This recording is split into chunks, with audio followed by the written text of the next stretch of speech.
Welcome to Balaji computer and coaching institute. तो चलिए आज आपको सिखाते हैं एक्सेल में कैमरे का इस्तेमाल हम किस तरीके से कर सकते हैं।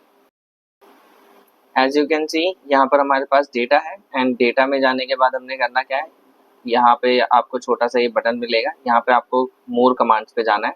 मोर कमांड्स पे जाने के बाद यहाँ आपको इस पे ऑल कमांड्स पे क्लिक करना है।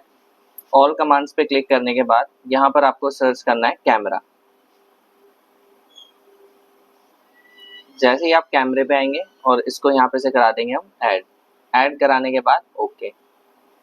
अब आप देख पाएंगे यहाँ पर कैमरे का आइकन हमारे पास आ चुका है। अब हमें सिर्फ डेटा सेलेक्ट करना है। सेलेक्ट करने के बाद ये जो कैमरे का आइकन हमने ऐड किया था इस पर क्लिक करना है। क्लिक करने के बाद जो भी शीट होगी उस क्लिक करना है। जैसे ही आप क्लिक करेंगे यहाँ पर हमारा जो डेटा है वो आ चुका है।